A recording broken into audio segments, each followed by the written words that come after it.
Is it Nox? Graham, did you see my Iron Ink, my Iron Gall Ink demo where I made magic? Took the. I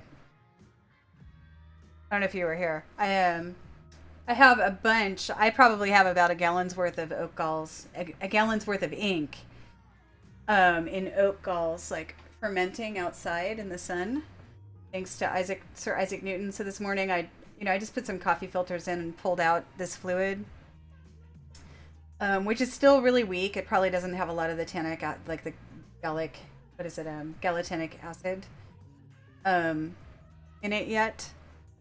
And then I dropped in my ferrous sulfate, mixed it up, and made ink.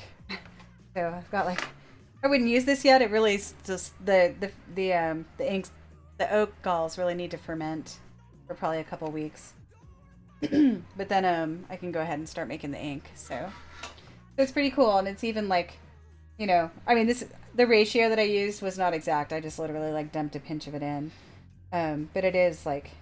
Yeah, I can tell like there's too much iron in it because it's like sitting on the top. But, when you wipe it off, pretty permanent. So we made like shitty ink this morning. We'll make better ink in a couple weeks. But looks pretty waterproof to me.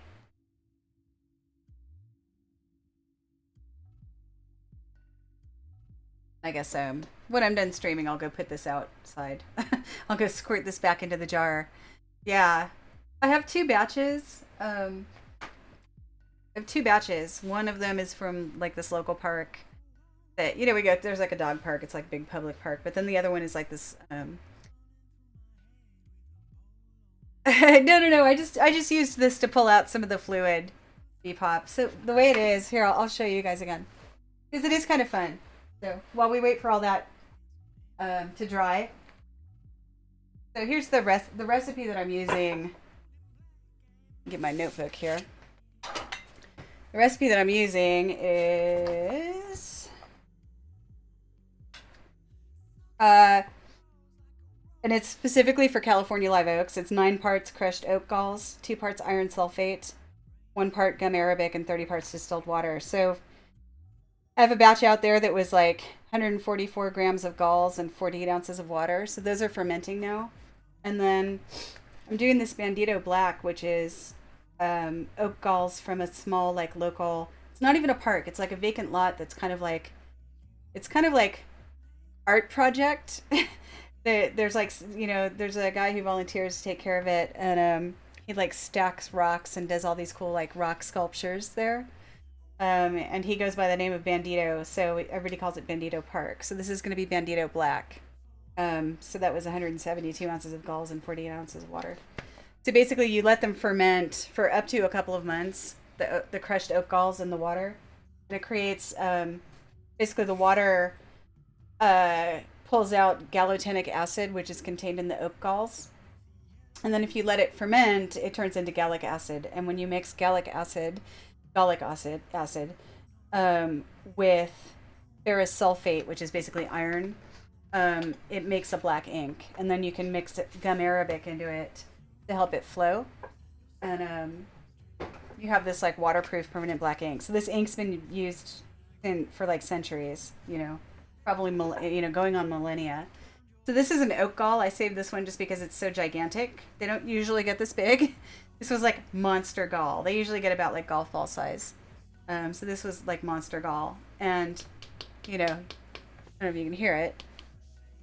This actually doesn't weigh very much. This one, I weighed it, it weighs 28 grams. So inside of it is this kind of spongy, it's not moist. It's very, at least not anymore. It's like this kind of spongy stuff. You can just replace the water, Graham, because I know how much water's in it, so I've marked a line. So as it evaporates, I can just replace it with distilled water, because you have to boil it afterward. So basically, you crush these up, and they're like super easy to crush. I mean, you could some of them you can just like probably do it with your hands. We put them in a bucket with it and just dropped a sledgehammer on them, and it just crushed them to powder pretty quickly. So those are outside. So once they're done fermenting, and I actually added a little bit of yeast. Once they're done fermenting, you strain it. Basically, you strain it first to just get all of the stuff out, you know, the like the crushed like stuff, and get just the fluid. And then you filter the fluid through coffee filters or something, and you wind up with this, right? So this is still pretty weak because it's only been a couple of days. It's on a white surface so you can see. So this is, you wind up with this like liquid, you know, it's almost like tea or compost, like the stuff from compost. I know it does look like a giant. You can add sugar. The recipe that I'm using, Grumbacher, doesn't use sugar. And then this is ferrous sulfate, right? So when you mix this into the ink, whoops, that is way too much, probably. Yeah, okay. So you mix the ferrous sulfate into the ink, or into the tannic acid solution. I don't know if you can see because of the glare. Unfortunate. But it turns black. It starts to turn black. So we mix this up really good. You see how the color is changing already? And so my ratios right now are not at all correct. They will be when I make the ink. You know, I'll actually measure and stuff. Mix. I probably could use more. See the color, and then the longer it's exposed to air, it'll start oxidizing and turn black. So it already went from like brown to like this kind of like funky, pretty dark. You have to be careful because it can corrode the nibs on your because you use it with dip pens, not fountain pens, and it can actually like corrode your nibs. So it's real good.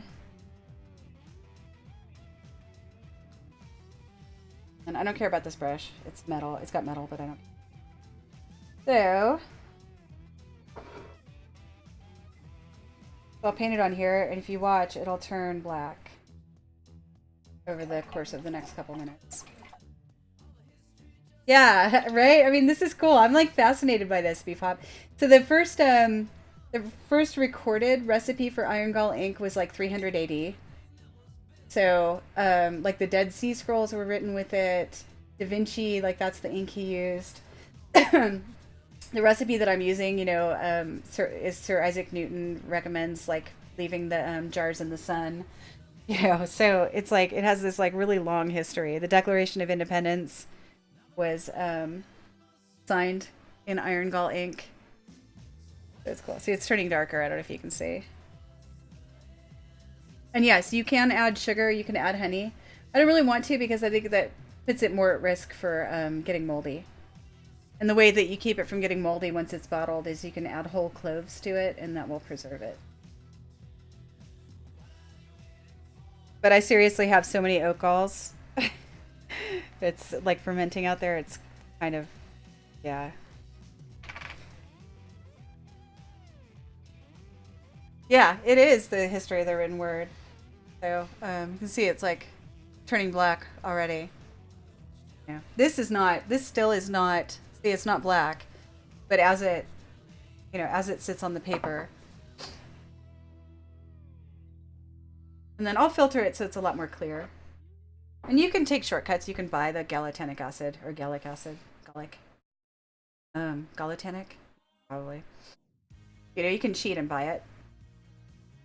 Without doing the whole step of the oak galls, but I like the whole, you know, growing up in California, I love the whole idea of using California live oaks to make the ink.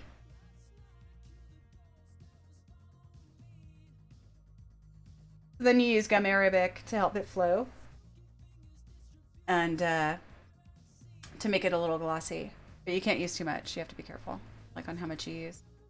So there you go, guys. There's your science with 70. I did this earlier this morning. I started this morning. I can't remember where I heard about it. You know, I just learned about it recently. and I just immediately became fascinated by it. So I was actually surprised, Grum. I didn't see a recipe for it in the Craftsman's Handbook. I was looking, but I didn't see anything in there about ink. It seems to mostly focus on paint.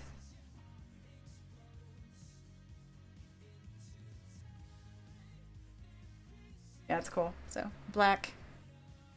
I mean, this is pretty good actually for just 2 days. Because you can like just boil the oat galls, um, instead of like fermenting or anything like that. But I did not. I couldn't wait. Well, I mean, I could wait. I wanted to. They said that if you ferment it, you actually get the ink becomes more permanent. Is better quality. Becomes more permanent. So yeah. So this is not waterproof yet. But we'll come back like in a couple of hours, and I'll bet you this will be.